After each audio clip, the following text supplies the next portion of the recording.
வணக்கம் நண்பர்களே. இன்றைக்கி என்ன பார்க்க போகிறோம் அப்படின்னா, நம்ம தமிழ் சிலபஸில் அழகு 7ல் தமிழ் அறிஞரும் தொண்டும் அந்த டாப்பிக்கில் இருந்து இன்றைக்கி உவேசாலேருந்து 2020 25 வரைக்கும் கேட்ட ப்ரீவியஸ் இயர் கொஷின் ஃபுல்லாக பார்த்துருவோம். சரிங்களா, ஸ்ட்ரெயிட்டாக உள்ளார போயிடலாம். உவே சாமிநாதர் ஐயர் அப்படின்னு சொல்கிறோம். இந்த பேர்லேயே இருக்குது. ஃபஸ்ட்டு இதுலேருந்தே ஒரு கொஷின் கேட்கலாம். என்ன அப்படின்னா, நமக்கு உவேசாவுடைய பெயர் அந்த விரிவாக்கத்தை சொல்லுங்கள் அப்படின்னு சொல்லி கேட்கலாம். ஃபஸ்ட்டு உவேசா அப்படின்னு இருக்கு இல்லையா, உவேசா அப்படின்னா ஒன்றும் இல்லை, உத்தமநாதபுரம் வேங்கட சுப்புவின் மகன் சாமிநாதர் ஐயர் அப்படின்னு சொல்லுவோம். உத்தமநாதபுரம்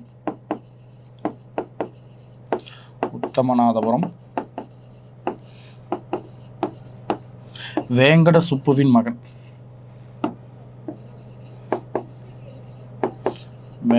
சாமிநாதர். வேங்கட சுப்புவின்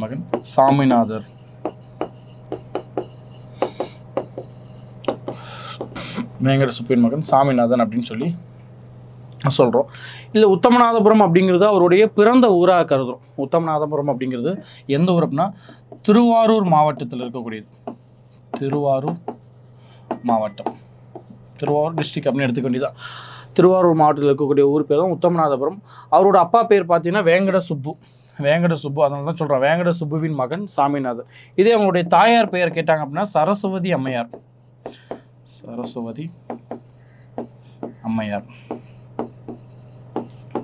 இந்த ஒரு வீடியோவை நீங்கள் பார்த்தீங்கன்னாவே போதுமானதான். உவேசா பற்றி முழுக்க அவருடைய நூல்கள், அவரோட சிறப்பு பெயர்கள் எல்லாமே நம்ம கொண்டு போயிடலாம். அப்போ உவேசா அப்படிங்கிறதுக்கு முழு பெயருக்கான விரிவாக்கம் கேட்டாங்க அப்படின்னா, உத்தமநாதபுரம் வேங்கட சுப்புவின் மகன் சாமிநாதன் அப்படின்னு சொல்லி சொல்கிறோம். உத்தமநாதபுரம் அப்படிங்கிறது திருவாரூரில் இருக்கக்கூடிய ஒரு மாவட்டத்தில் இருக்கக்கூடிய ஊர். அவரோட காலம் அப்படின்னு நம்ம எடுத்துக்கிட்டோம்னா 1855 1942. இதுவுமே கேட்கலாம், எக்ஸாமினேஷனில் கேட்கலாம். ஏன்னா நமக்கு இருக்கக்கூடிய நம்ம ஜென்ரல் ஸ்டடீஸுமே பார்த்தீங்க அப்படின்னா தமிழ் சமூகம், தமிழ் சொசைட்டி அப்படிங்கிற போர்ஷன் வந்து உவேசா அப்படிங்கிறது டாபிக் இருக்க தான் செய்யுது. ஏன்னா அப்போ தமிழ்லையும் முக்கியம்தான், தமிழ் சொசைட்டிலையும் வரக்கூடிய ஒரு முக்கியமான கண்டென்ட்டாகவே இந்த உவேசா பார்க்கலாம். அவரோட காலம் 1855 1942 சொல்கிறோம். குறிப்பாக அவருடைய பிறந்த தினம் February 19. இந்த தினத்தை நம்ம ஒரு நாளாக சொல்லி தமிழ்நாடு அரசாங்கம் செலிப்ரேட் பண்ணுறாங்க. இது கரண்ட் அஃபேர்ஸுமே கூட தமிழ் மறுமலர்ச்சி இயக்கம் அப்படின்னு சொல்லுவோம். தமிழ் இலக்கிய மறுமலர்ச்சி தினம்.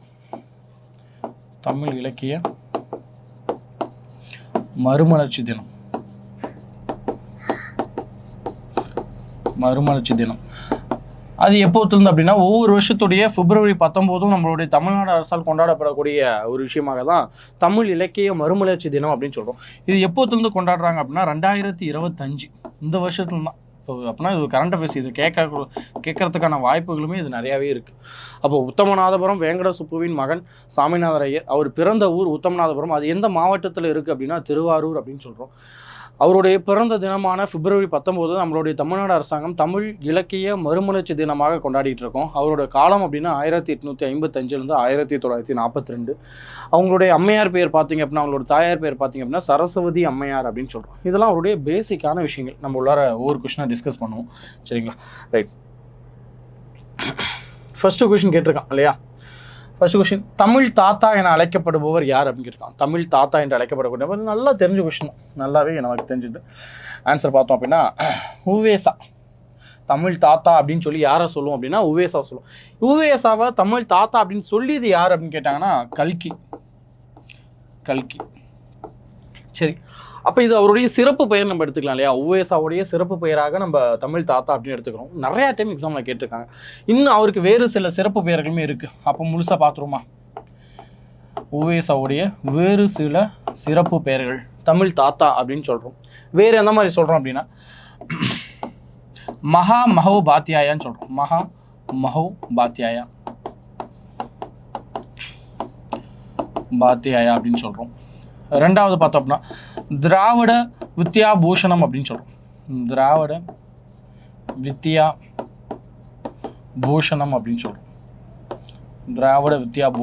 சொல்கிறோம். வேறு எவ்வாறு அழைக்கலாம் அப்படின்னா தட்சிணாத்திய கலாநிதி அப்படின்னு சொல்கிறோம். தட்சிணாத்திய கலாநிதி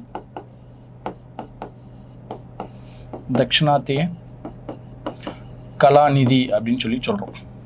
தட்சிணாத்திய கலாநிதி அப்படின்னு சொல்கிறோம். வேற எப்படி அழைக்கலாம் அப்படின்னா பண்டைய தமிழ் இலக்கிய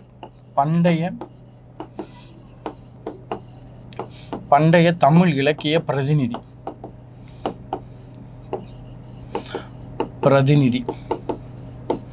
அப்படின்னு சொல்லி சொல்றோம். இதுவே தற்கால தமிழ் இலக்கிய பிரதிநிதின்னு கேட்டாங்கன்னா அது பாரதியார். இங்க கேட்டிருக்குது பண்டைய தமிழ் இலக்கிய பிரதிநிதின்னு கேட்டாங்கன்னா தான் உவேசாவை போடணும். சரியா? அப்போ மகோபாத்தியாயா, திராவிட வித்யாபூஷணம், தட்சிணாத்திய கலாநிதி, பண்டைய தமிழ் இலக்கியத்தின் பிரதிநிதி.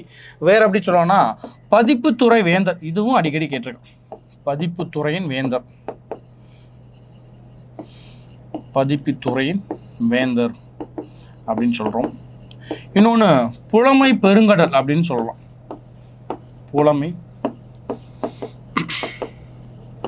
புலமை பெருங்கடல் அப்படின்னு சொல்றோம். ரைட்டா? அப்போ புலமை பெருங்கடல், பதிப்புத்துறை வேந்தர், மகோபாத்தியாயா, திராவிட வித்யாபூஷணம், தட்சிணாத்த கலாநிதி, பண்டைய தமிழ் இலக்கிய பிரதிநிதி அப்படின்னு சொல்லி எக்கச்சக்கமான சிறப்பு பெயர்கள் கொண்டவர் தான் உத்தமநாதபுர வேங்கட சுப்புவின் மகன் சாமிநாதர் அப்படின்னு பார்க்குறோம். அப்போ முதல் கொஸ்டினுக்கு ஆப்ஷன் ஏ அப்படிங்கிறது சரி. இதெல்லாம் நோட் பண்ணியிருப்பீங்கன்னு நினைக்கிறேன். ரைட், அடுத்தது செகண்ட் கொஸ்டின் போயிடலாம்.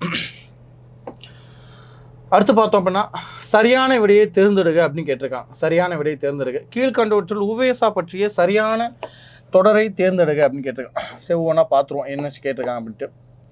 உவேசாவின் இயற்பெயர் வேங்கட ரத்தினம், இவரின் ஆசிரியர் பெயர் மீனாட்சி சுந்தரம். உவேசாவோட இயற்பெயர் பார்த்தீங்கன்னா வேங்கட ரத்தினம், அது சரியாக தான் இருக்குது. அவரோட ஆசிரியர் பெயர் அப்படின்னா நமக்கு மீனாட்சி சுந்தரம் அப்படின்னு சொல்கிறோம். இதுவும் சரிதான். நமக்கு மீனாட்சி சுந்தரத்தை பற்றி சொல்லக்கலாம். நம்ம சொல்லுவோம் திருவாடுதுறை ஆதீனம் அப்படின்னு சொல்லுவோம். திருவாடுதுறை ஆதீனம் அப்படின்னு சொல்லி அழைக்கப்படக்கூடிய நபர் தான் யாருன்னா மீனாட்சி சுந்தரம். ரைட், அடுத்து குறிஞ்சி பாட்டு என்னும் ஓலைச்சுவடியை அச்சில் பதிப்பித்தவர் அப்படின்னா இதுவும் கரெக்ட் தான். First statement okay, second statement okay. ஏன்னா குறிஞ்சி பாட்டு அப்படிங்கிற நூல் வந்து கபிலர் எழுதியிருப்பார். இந்த கபிலர் பார்த்தீங்கன்னா இந்த குறிஞ்சி பாட்டு அப்படிங்கிறது தான் 99 பூக்களை வந்து ரெஃபர் பண்ணியிருப்பார், அதில் சொல்லியிருப்பார். அதில் 96 பூக்களை மட்டும்தான் அவர் எடுத்து சொல்லிட்டு போயிருப்பார். இன்னும் 3 பூக்களை மிஸ் பண்ணிருப்பார். அதை தேடி பிடிச்சி அந்த பூக்களையும் கண்டுபிடிச்சி அதுக்கப்புறம் அச்சில் ஏறி அதுக்கப்புறம் பதிப்பித்தது அப்படின்னா நம்ம உவேசாவை சொல்கிறோம். அந்த வகையில் குறிஞ்சி பாட்டு அப்படிங்கிறத ஓலைச்சுவடியை இவர் அச்சில் பதிப்பித்தார் அப்படிங்கிறது சரிதான். உவேசா 3ஆம் தமிழ்ச்சங்கத்தின் தலைவர் அப்படிங்கிறாங்க. 3ஆம் தமிழ்ச்சங்கத்தை உவேசா 3ஆம் தமிழ்ச்சங்கமும் கிடையாது. ஏன்னா தமிழ்ச்சங்கம் அப்படிங்கிறது ரொம்ப காலத்துக்கு முன்னாடி. இவரோட காலம் அப்படின்னு பார்த்தா இப்போ தான் பார்த்தோம் 1855 1942 வரைக்கும் தான். 3ஆம் தமிழ்ச்சங்கத்துடைய தலைவர் வந்து முடத்திருமாறன் அப்படின்னு சொல்கிறோம்.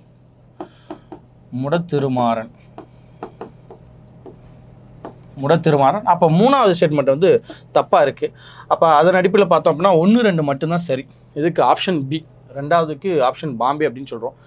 அப்போ இவருடைய ஆசிரியர் பேரில் எக்ஸ்ட்ராவாக சில விஷயம் தெரிஞ்சுக்க வேண்டியதான். அப்போ உவேசாவுடைய ஆசிரியர் நம்ம எடுத்துக்கிட்டோம் அப்படின்னா இவருடைய ஃபஸ்ட்டு, அதாவது தொடக்க கல்வி ஆசிரியர்னு சொல்லுவோம் இல்லையா, இவருடைய தொடக்க கல்வி ஆசிரியர் அப்படின்னா அரியலூரை சேர்ந்த உவேசாவுடைய தொடக்க கால ஆசிரியர்னா அரியலூரை சேர்ந்த சடகோப ஐயங்கார் அப்படின்னு சொல்லுவோம். இங்கே சடகோபன் மட்டும் எழுதிக்கிறேன், ஓகேங்களா? எழுதிப்பீங்க சடகோப ஐயங்கார். அதுக்கப்புறம் அவருடைய மேல்நிலை கல்வி, அது மட்டும் இல்லாமல் இவருக்கு உவேசாவுக்கு தமிழை அறிமுகப்படுத்தியவர் யார் அப்படின்னாலும் அதுவுமே சடகோப ஐயர் தான். சடகோப ஐயர் அப்படின்னு சொல்லி நம்ம போட்டுக்க வேண்டியது. சடகோப ஐயர்.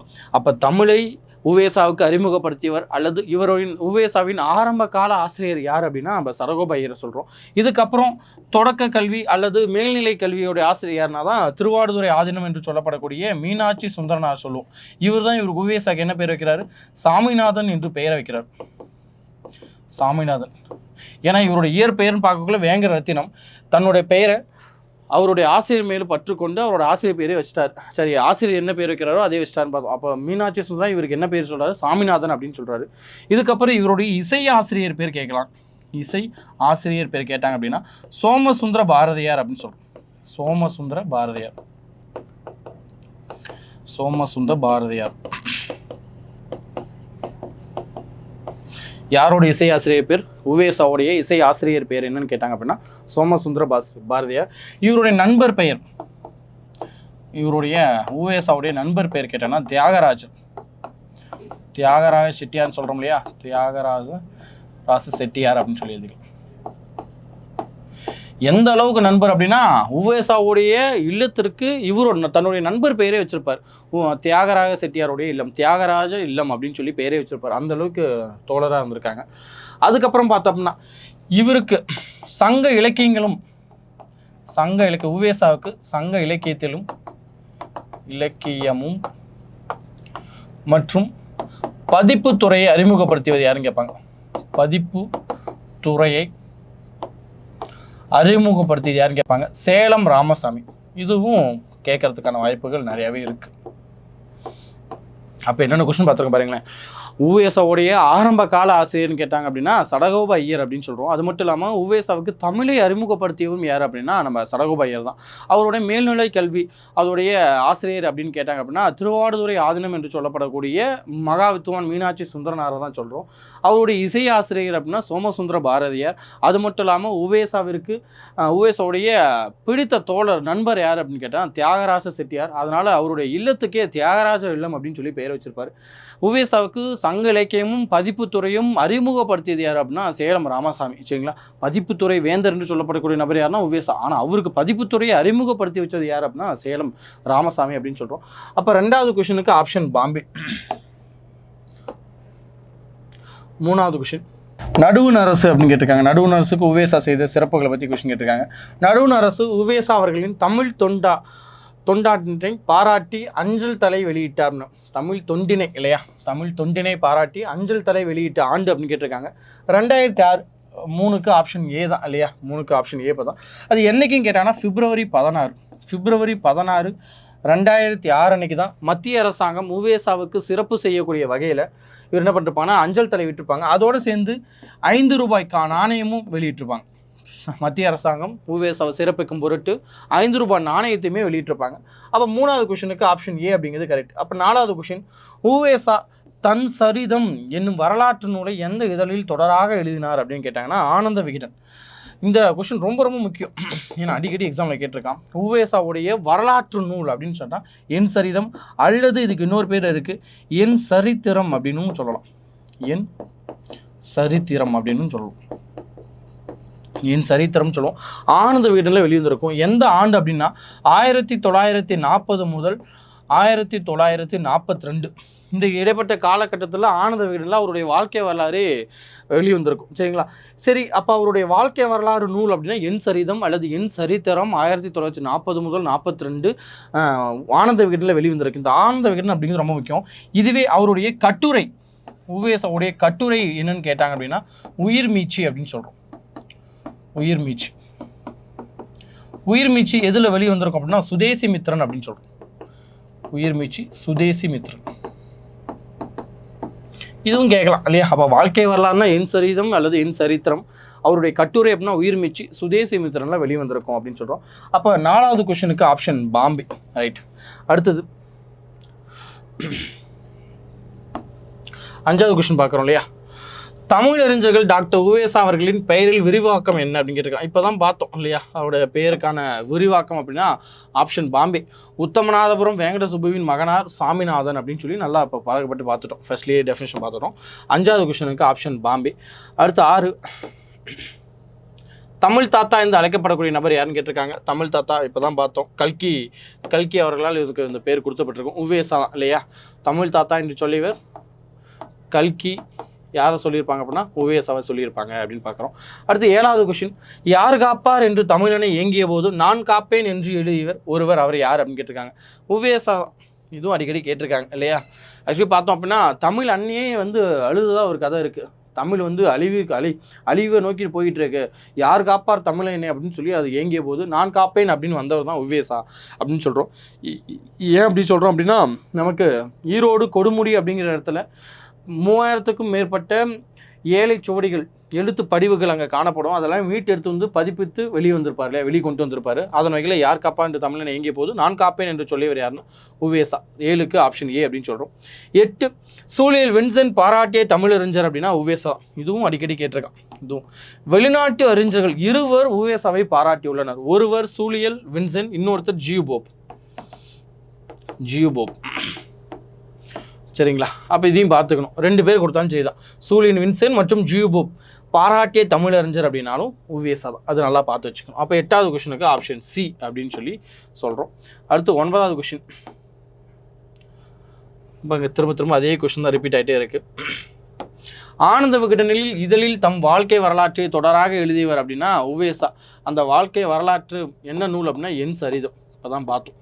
என் சரிதம் சொல்லலாம் அல்லது என் சரித்திரம் அப்படின்னு சொல்லலாம். 1940 42 இடைப்பட்ட காலத்தில் வெளியே வந்திருக்கும். அப்போ 9வது கொஸ்டினுக்கு ஆப்ஷன் ஏ அப்படின்னு சொல்கிறோம். 10 உவேசா அவர்களின் தமிழ் பணியை பாராட்டி வெளிநாட்டு அறிஞர் அப்படின்னா இப்போ தான் பார்த்தோம், ஜியு போப் மற்றும் சூலியன் வின்சென் 2 பேர் தான் பாராட்டினாங்க அப்படின்னு சொல்லி. அப்போ 10க்கு ஆப்ஷன் சி அப்படின்னு சொல்கிறோம். 11 உவேசாவின் தமிழ் பணியை பாராட்டி மேலை நாட்டவர் யாருனாலும் சூலியன் வின்சென் தான். பார்த்தீங்கன்னா தெரியும் ரிப்பீட்டடாகவே, ஏன்னா 2020 25 வரைக்கும் கேட்ட எல்லா கொஸ்டினும் எடுத்துருக்கோம். அப்போ ஒரே கொஸ்டின் எப்படி ரிப்பீட் ஆகிட்டே இருக்குன்னு பார்க்குறீங்க இல்லையா? ரைட். அப்போ 11க்கு ஆப்ஷன் டெல்லி. அடுத்து 12 பொருந்தாததை எழுதுக. உவேசா பதிப்பித்த நூல்கள் அப்படின்னு கேட்டிருக்கான். பதிப்பித்த நூல்கள் எக்கச்சக்கமாக இருக்குது. இதில் ஆன்சர் பார்த்தீங்கன்னா பிள்ளை தமிழ் அப்படின்னு சொல்கிறோம். ஓகேவா? சரி, உவேசா வந்து பார்த்தீங்க அப்படின்னா 15 தலைப்புகளில்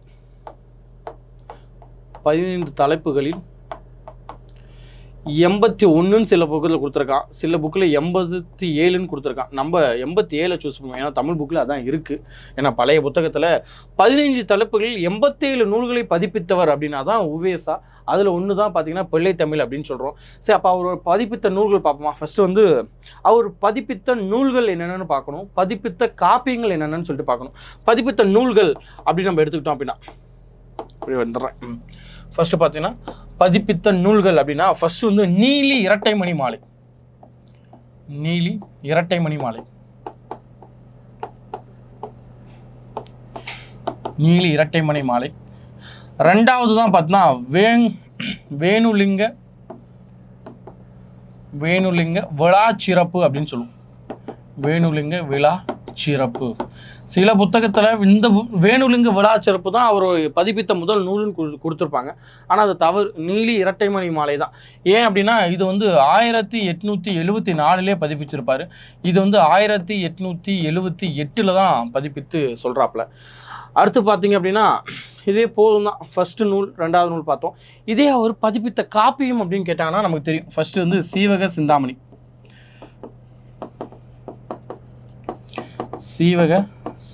அப்படின்னு சொல்கிறோம். சீவக சிந்தாமணி 1887. சரி, செகண்ட் அடுத்து பார்த்தீங்க அப்படின்னா 10 பாட்டு. இதெல்லாம் அடிக்கடி எக்ஸாம்லையும் கேட்டிருக்கான். 10 பாட்டு 1889. இதே 3வது பார்த்தோம் அப்படின்னா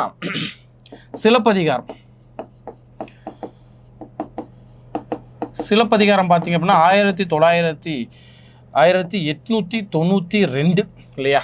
சிலப்பதிகாரம் 1892. இதே 4வது அப்படின்னு பார்த்தோம் அப்படின்னா புறநானூறு 1894 அப்படின்னு சொல்கிறோம். 5 புறப்பொருள் வெண்பாமாலை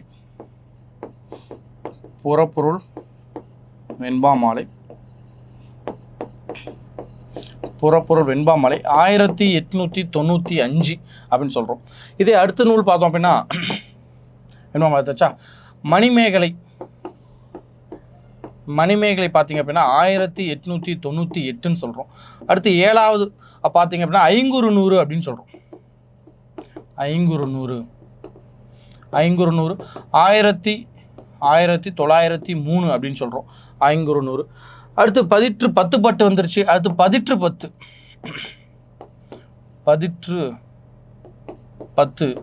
1904. சரிங்களா? அடுத்தது பார்த்தீங்க அப்படின்னா பரிபாடல் 1918. கடைசியாக பார்த்தீங்க அப்படின்னா தமிழ் வீடு தூது 1930. இந்த தமிழ் வீடு தூதுலாம் அதிகமான முறை கேட்டிருக்கான் எக்ஸாம்லையுமே, பார்த்துருக்கீங்க. சரி, ரொம்ப முக்கியமான நம்மளுடைய தமிழ் புக்கில் இருக்கக்கூடிய வரிகள். ரைட். அப்போ பார்த்தீங்கன்னா அவருடைய பதிப்பித்த நூல்கள் என்ன, பதிப்பித்த காப்பியங்கள் என்னென்ன அப்படின்னு சொல்லி பார்த்தாச்சு. இன்னும் சில பேருக்கு ஒரு குறிப்புகள் இருக்குது. நம்ம பார்த்தோம் இல்லையா? 15 தலைப்புகளில் இப்போ 87 நூல்கள் பதிப்பிச்சிருக்காரு. இது என்னென்ன நூல்கள் அப்படின்னு சொல்லி அப்போ இதை நீங்கள் நோட் பண்ணிருப்பீங்கன்னு நினைக்கிறேன். இதை ரஃப் பண்ணிக்கிறேன். ரைட். அவர் பதிப்பித்த வேறு சில விஷயங்கள் அப்படின்னா 8 தொகை 87 நூல் பதிப்பிச்சிருக்கான்னு சொல்லி பார்த்தோம் இல்லையா? அது என்னென்ன அப்படிங்கிறத ஓரளவு பார்த்துருவோம். சரியா? ஃபர்ஸ்ட் வந்து 8 தொகை அப்படின்னு சொல்கிறோம். 8 தொகையில் 8 நூல்கள் வந்துடும் இல்லையா?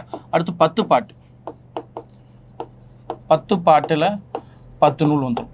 10 பாட்டில் 10 நூல் வந்துடும். அடுத்தது சீவக சிந்தாமணி ஒன்று இப்போ தான் பார்த்தோம். சீவக சிந்தாமணி ஒரு நூல். இல்லையா. அடுத்தது வந்து மணிமேகலை ஒரு நூல், மணிமேகலை ஒரு நூல் அப்படின்னு சொல்லி பார்க்குறோம். அடுத்து சிலப்பதிகாரம் ஒரு நூல்,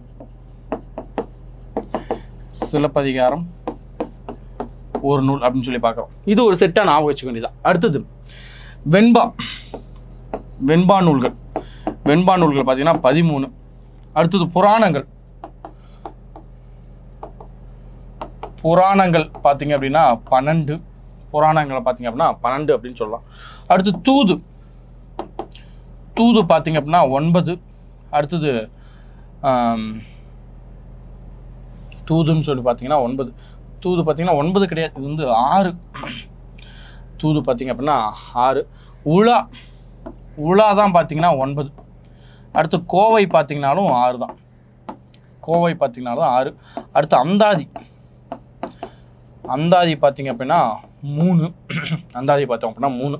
மும்முனி கோவை, மும்மணி கோவை, மும்முனி கோவை எத்தனை அப்படின்னா 2, 2 அப்படின்னு சொல்கிறோம். அடுத்தது வந்து பார்த்தீங்க அப்படின்னா பரணி, பரணியும் 2 தான், பரணி 2. மற்றவை அப்படின்னு சொல்லி 4 கொடுத்துருப்பாங்க, மற்றவைன்னு கொடுத்து 4 கொடுத்துருப்பாங்க. அப்போ இது எல்லாமே கூட்டி கழிச்சு பார்த்தீங்க அப்படின்னா கரெக்டாக இருக்கும். அந்த வகையில் இதில் எது ஒரு பதிப்பிக்கல அப்படின்னா பிள்ளைத்தமிழ் தான், பிள்ளைத்தமிழ் தான் அவர் வந்து பதிப்பிச்சதில்லை. மற்ற உலா பார்த்தோம், உலா பார்த்தோம் இல்லையா, 9 நூல்கள் இருக்குது. கோவை பார்த்தோம் 6 இருக்குது. பரணி பார்த்தோம் 2 இருக்குது அப்படின்னு சொல்லி பார்த்தோம். அந்த வகையில் இந்த 4 ஆப்ஷனில் எது வராதுன்னா பிள்ளைத்தமிழ் இவர் பதிப்பிக்கப்படவில்லை அப்படின்னு சொல்கிறோம். அப்போ இது எல்லாத்தையும் நீங்கள் நோட் பண்ணிருப்பீங்கன்னு நினைக்கிறேன்.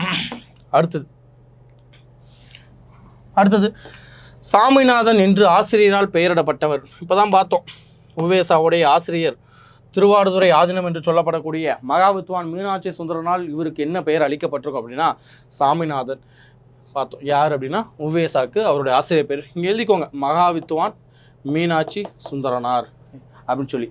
மீனாட்சி சுந்தரனார் எந்த ஆதீனம் அப்படின்னு கேட்டோம்னா திருவாடுதுறை ஆதீனம், திருசீலம் அப்படிங்கிற ஊரில் இருக்கக்கூடிய திருவாடுதுறை ஆதீனம் அப்படின்னு சொல்லுவோம். ஓகே, அப்போ 13க்கு ஆப்ஷன் சி. 14 உவேசாவின் வாழ்க்கை வரலாறு தொடராக வந்த இதழ் பாருங்க, எத்தனை டைம் கேட்டிருக்கான் பாருங்க, ஆனந்த விகடன் அப்படின்னு சொன்னோம். என் சரிதம் என் சரித்திரம் 1940 முதல் 42 ஆனந்த விகடனில் உவேசாவுடைய வாழ்க்கை வரலாறு நூல் வெளிவந்திருக்கும். இப்போ 14க்கு ஆப்ஷன் சி அப்படின்னு சொல்லுவோம். அடுத்து 15 உவே சாமிநாதன் ஐயரின் ஆசிரியர் பேருன்னு கேட்டிருக்காங்க பாருங்க, மகாவித்வான் மீனாட்சி சுந்தரம். எக்கச்ச பாருங்க, ஒரே செட்லேயே கொஸ்டின் எடுத்துட்டோம் எல்லாத்தையும் இல்லையா, ரைட். அப்போ 15க்கு ஆப்ஷன் டெல்லி அப்படின்னு சொல்லி ஆன்சர் சொல்கிறோம். அதனால சொன்னேன், இந்த ஒரு வீடியோ பார்த்தாவே உவேசா பற்றி முழுக்க நம்ம எடுத்துடலாம், எந்த மாதிரி கொஸ்டின் கேட்டிருக்காங்க, எப்படி கேட்கறதுக்கான வாய்ப்புகள் இருக்குது, எல்லாத்தையும் பார்த்துடுறோம். அடுத்தது தன் வாழ்க்கை வரலாற்றை என் சரிதம் என்னும் பெயரில் ஆனந்த விகடனில் இதழில் தொடராக எழுதியவர் உவே சாமிநாதன். எத்தனை டைம் பாருங்கள், அதே கொஸ்டின் தான். 16க்கு ஆப்ஷன் ஏ தான். அடுத்து 17 கேட்டிருக்காங்க, இயற்பெயர் சிறப்பு பெயர்கள் என்னென்ன அப்படின்னு சொல்லிட்டு பார்த்துருவோம். ஃபர்ஸ்ட் வந்து திருவிக்கா கல்யாண சுந்தரம் இல்லையா, நம்ம என்ன சொல்லலாம், தமிழ் தாத்தா தமிழ் தென்றல், ரைட்டு. இங்கே இருக்கு இல்லையா திருவிக்கா அப்படின்னா தமிழ் தென்றல் அப்படின்னு சொல்லலாம். தமிழ் தென்றல் திருவிக்கா கல்யாண சுந்தரனார் அப்படின்னு சொல்கிறோம். அடுத்து பார்த்தோம்னா மறைமலை அடிகள், மறைமலை அடிகள்னா தனித்தமிழ் வித்தகர், தனித்தமிழுக்கு வித்திட்டவர் அப்படின்னு கூட சொல்கிறோம். தனித்தமிழ் வித்தவர். ராபி சேதுப்பிள்ளை அப்படின்னா நமக்கு சொல்கிறோம் சொல்லின் செல்வர், ராபி சேவனா சொல்லின் செல்வர். உவே சாமிநாதர் ஐயர் தமிழ் தாத்தா, சொன்னது பார்த்தீங்க அப்படின்னா கல்கி, மறுபடியும் பார்த்தாச்சு இல்லையா, ரைட். அப்போ இதுக்கு பார்த்தோம் அப்படின்னா ஆன்சர் டெல்லி, இதுதான் கரெக்டாக 2, 3, 4, 1. ஓகே, அடுத்து 18 புலமை பெருங்கடலை அழைத்தவர் உவே சாமிநாதன். நம்ம பார்த்தோம், ஆரம்பத்திலே பார்த்தோம், உவேசாவுடைய சிறப்பு பெயர்கள் பார்த்துட்டே இருந்தோம். தமிழ் தாத்தா, மகோ பாத்தியாயா, பதிப்புத்துறை வேந்தர், அதுக்கப்புறம் புலமை பெருங்கடல், பண்டிக தமிழ் இலக்கியத்தின் பிரதிநிதி, அப்புறமேட்டு பார்த்தோம் திராவிட வித்யாபூஷணம், தட்சிணாத்திய கலாநிதி. அது மட்டும் இல்லாமல் பதிப்புத்துறையில் முதல் முனைவர் பட்டம் பெற்றவர் இவர் தான். பதிப்புத்துறையில் முதல் முனைவர் பட்டம் பெற்றது இவர் தான். இவர் டாக்டர் பட்டம் எப்போ பெற்றார், சென்னை பல்கலைக்கழகம் இவருக்கு டாக்டர் பட்டம் எப்போ கொடுத்தாங்கன்னா 1932. பதிப்புத்துறையில் முதலாக முனைவர் பட்டம் பெற்றவர் உவே சாமிநாதர். இதுவும் ரொம்ப முக்கியமான கொஸ்டின் தான். இவர் உவே சாமிநாதர் எப்போ டாக்டர் பட்டம் சென்னை பல்கலைக்கழகத்தால் வழங்கப்பட்டிருக்கும் அப்படின்னு கேட்டாங்கன்னா 1932. சரிங்களா, அப்போ இவ்வளோ பெயர்கள் இருக்குது. 18க்கு ஆப்ஷன் ஏ அப்படின்னு சொல்கிறோம். ரைட். அடுத்தது 19 திரும்ப அதே கொஸ்டின் தான். தமிழ் தாய் நெருப்பினில், அது கேட்டிருக்க விதங்கள் தான் வேறு மாதிரி இருக்குது. தமிழ் தாய் நெருப்பினாலும் வெள்ளத்தினாலும் பாதிக்கப்பட்டாலும் அவளது ஆபரணங்கள் தொலைவில் உள்ள நகரமான பாரிஸில் மிகவும் பாதுகாக்கப்பட்டு பராமரிக்கப்படுகின்றன என்று குறித்து டேஷ் ஆனந்தரக நாட்குறிப்பில் உவேசா தான். நம்ம பார்த்தோம் 1940 to 42 அப்படின்னு சொல்லிட்டு. இவரோட இன்னும் நானந்தரங்கள் கோட்பு எங்கே பார்த்துக்கோங்க இங்கேருந்து எப்படின்னு சொல்லிட்டு, ரைட்டா?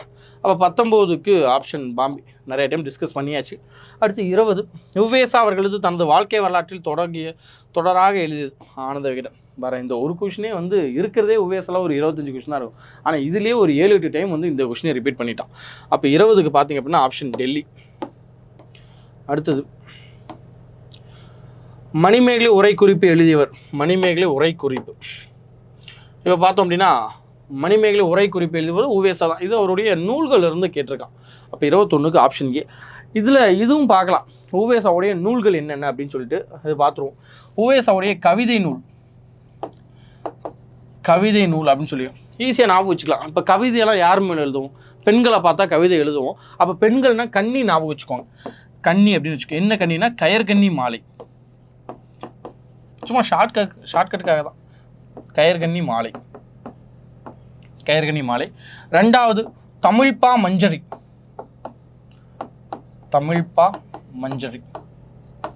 தமிழ்ப்பா மஞ்சரி அப்படிங்கிறது அவருடைய இரண்டாவது கவிதை நூல். அப்போ ஞாபகம் வச்சுக்கோங்க, ஈஸியாக இருக்கும் பாருங்களேன். இப்போ கவிதைன்னா நம்ம யாரை பார்த்தா எழுதுகிறோம்? கன்னியை பார்த்தா எழுதுகிறோம். அந்த கன்னி பேர் என்ன? மஞ்சு அப்படின்னு ஞாபகம் வச்சுக்கோ. மஞ்சரி அப்படின்னு ஞாபகம் வச்சுக்க வேண்டியது ஒன்றும் இல்லை.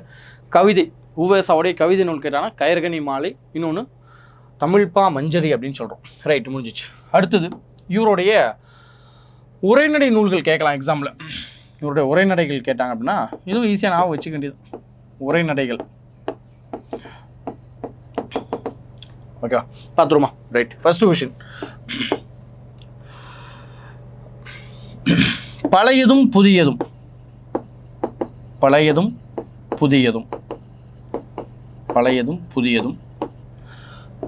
நல்லுரை கோவை.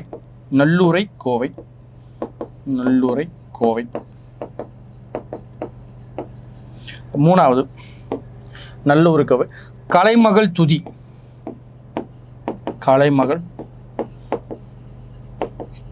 அப்படின்னு சொல்கிறோம்.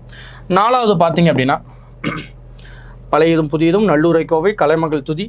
அதுக்கப்புறம் பார்த்தீங்க அப்படின்னா உயிர் மீட்சி.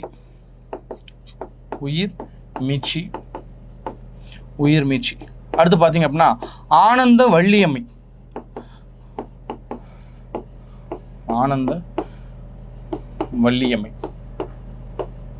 அடுத்து ஆறாவது பார்த்தீங்கன்னா திருலோக மாலை.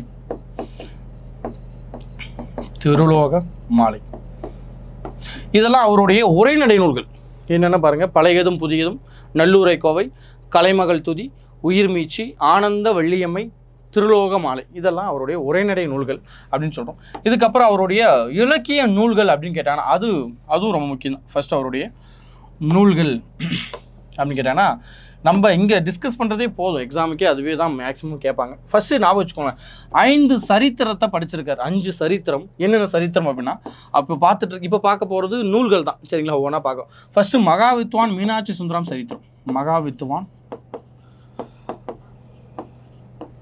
தன்னுடைய ஆசிரியர் பேர்லேயே எழுதியிருப்பார். மகாவித்வான் மீனாட்சி சுந்தரம் சரித்திரம். மீனாட்சி சுந்தரம் சரித்திரம். அடுத்து 5 சரித்திரம் சொன்னா, 2வது சரித்திரம் மகா வைத்தியநாத சரித்திரம்.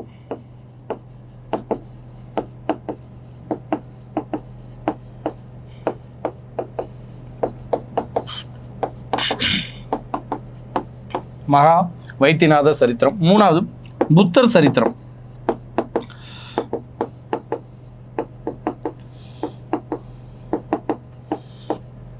புத்தர் சரித்திரம் சொல்றோம். 4வது கோபாலகிருஷ்ண பாரதி சரித்திரம்.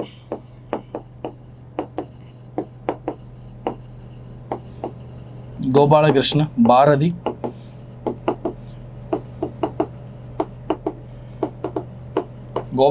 பாரதி சரித்திரம் அப்படின்னு சொல்றோம். இப்ப 5வது ஒரு சரித்திரம் விட்டுட்டோம் இல்லையா? அவருடைய நண்பர் தியாகராஜ செட்டியார் சரித்திரம். தியாகராஜ செட்டியார் சரித்திரம். அப்ப 5 சரித்திரம். இது மட்டும் தானா? இன்னும் இருக்கதான் செய்யுது இல்லையா? அடுத்து பாத்தீங்கன்னா 6வது கண்டதும் கண்டதும் கேட்டதும். கண்டதும் கேட்டதும் அப்படின்னு சொல்கிறோம். 7வது பார்த்தீங்க அப்படின்னா சிலப்பதிகாரம் கதை சுருக்கம்.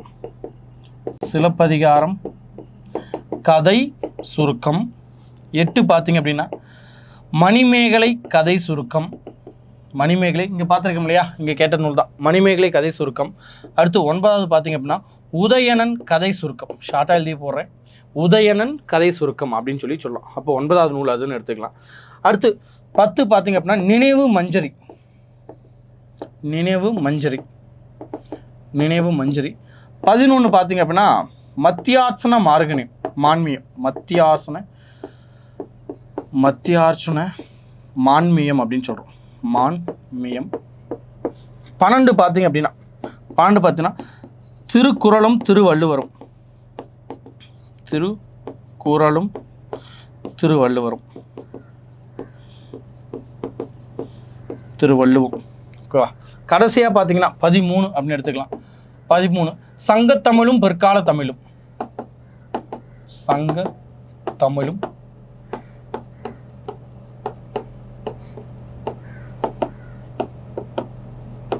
சங்கத்தமிழும் பிற்கால தமிழ். ஆக மொத்தம் பார்த்தீங்கன்னா ஒரு 13 நூல்கள் இருக்குது. இதுதான் மேக்ஸிமம் கேட்பான். இதுக்கு மேலே ஒன்றும் கிடையாது. சரிங்களா. அப்போ என்னென்ன, ஃபஸ்ட்டு 5 சரித்திரம், மகாவித்வான் மீனாட்சி சுந்தரம் சரித்திரம், மகா வைத்தியநாத சரித்திரம், புத்தர் சரித்திரம், தியாகராஜ செட்டியார் சரித்திரம், கோபாலகிருஷ்ண பாரதி சரித்திரம், கண்டதும் கேட்டதும், அதுக்கப்புறம் கண்டதும் கேட்டதுக்கப்புறம் சிலப்பதிகாரம் கதை சுருக்கம், மணிமேகலை கதை சுருக்கம், உதயணன் கதை சுருக்கம், அதுக்கப்புறம் பார்த்திங்க அப்படின்னா நினைவு மஞ்சரி அப்படின்னு சொல்கிறோம். மத்தியார்ச்சன மான்மியம் அப்படின்னு சொல்கிறோம். திருவள்ளுவரும் திருக்குறளும் திருவள்ளுவமும் சங்கத்தமிழும் பிற்கால தமிழும் ஆகிய மொத்தம் இந்த நூல்கள்லாம் பார்த்தாச்சு. அப்போ இந்த நூல்கள் பார்த்தாவே போதுமான விஷயங்கள் தான். ரைட். அடுத்தது பாருங்கள், திரும்ப அதே கொஸ்டின் தான் கேட்டிருக்கான். கேட்டதே தான் நிறைய டைம் கேட்டிருக்காங்க. 22 நடுவுணரசு உவேசாவுக்கு. நடுவுணரசு உவேசாவின் தமிழ் தொண்டினை பாராட்டி அஞ்சல் தலை வெளியிட்டது 2006 பிப்ரவரி 16. அது மட்டும் இல்லாமல் 5 ரூபா நாணயங்களும் வெளியிட்டாங்க அப்படின்னு சொல்லி இப்போ தான் பார்த்தோம். அப்போ 22க்கு ஆப்ஷன் ஏ. ரைட்டு. தமிழ் தாத்தா பார்த்தோம். தமிழ் தாத்தா என்று அழைக்கப்படுபவர் யார் அப்படின்னா உவே சாமிநாதரே தான். கல்கி. பாருங்கள், இந்த கொஸ்டின் கேட்டேன். அப்போ 23 கொஸ்டின் கேட்டிருக்காங்க. 23 கொஸ்டின் பற்றியும் டீட்டெயில்டாக பார்த்து முடிச்சாச்சு.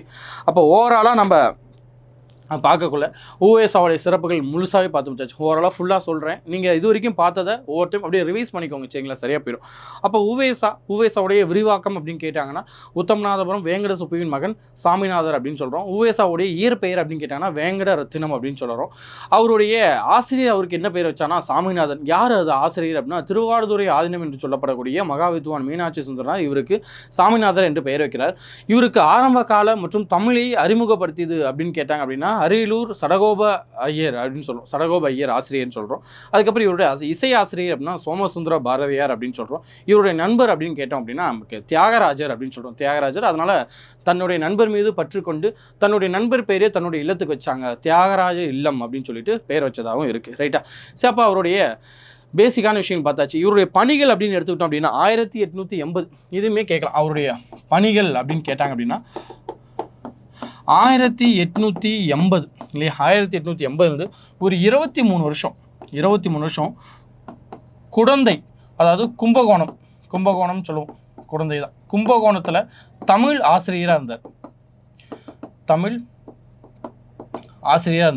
அதுக்கப்புறம் 23 வருஷம் கழிச்சு 1903 ஒரு 16 வருஷம் பார்த்தீங்க அப்படின்னா சென்னை அதாவது சென்னை மாநில கல்லூரி போட்டுக்கலாமா இப்படி, சரி, சென்னை மாநில கல்லூரியில் தமிழ் பேராசிரியராக இருந்திருக்கார், தமிழ் ப்ரொஃபஸராக இருந்திருக்காரு அப்படின்னு சொல்லி பார்க்குறோம். ஓகேங்களா. 1903 அப்படின்னு. அடுத்தது 16 வருஷம் கழிச்சு 1920 பார்த்தீங்க அப்படின்னா மதுரை சிதம்பரம் மீனாட்சி தமிழ் கல்லூரியுடைய முதல்வராக செயல்பட்டிருக்கார். நல்லா புரிஞ்சுக்கணும். சிதம்பரம் மீனாட்சி தமிழ் கல்லூரியுடைய முதல்வராக இவருடைய பணிகள் இருக்குது. அப்போ பணிகள் அப்படின்னா 3 விஷயம் நம்ம பார்த்துட்டோம். அடுத்து இவருடைய சிறப்பு பெயர்கள் அப்படின்னா நம்ம அழகாக சொல்ல வேண்டியது தமிழ் தாத்தா அப்படின்னு சொல்லலாம். கல்கி இவரை சொல்லியிருப்பார். மகோபாத்தியாயா, திராவிட வித்யாபூஷணம், தட்சிணாத்திய கலாநிதி, பதிப்புத்துறை வேந்தர், புலமை பெருங்கடல், பண்டைய தமிழ் இலக்கிய பிரதிநிதி, அதெல்லாம் தாண்டி குடந்தை நகர் கவிஞர் அப்படின்னு சொல்லுவாங்க. குடந்தை நகர் கவிஞர் அப்படின்னு சொல்லி உவேசாவை யார் சொன்னாங்கன்னா பாரதியார் சொல்லியிருப்பார். அவரை பற்றி ஒரு பெருசாக பாட்டு எழுதியிருப்பார்.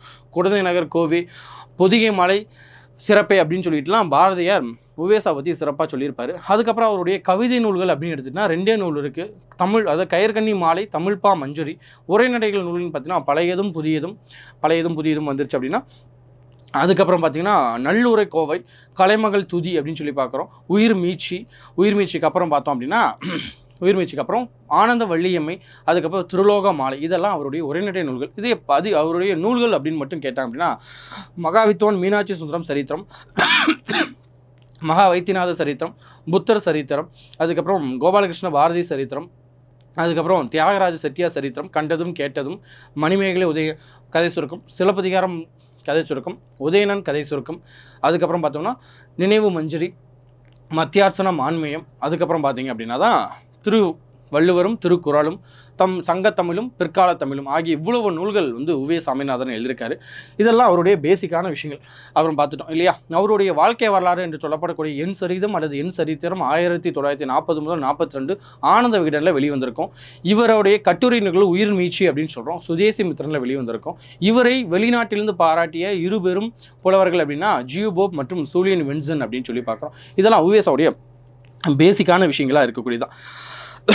யார் காப்பான் என்று தமிழனை இயங்கிய போது நான் காப்பேன் என்று சொன்னவர் அப்படின்னா இவர் தான் இல்லையா.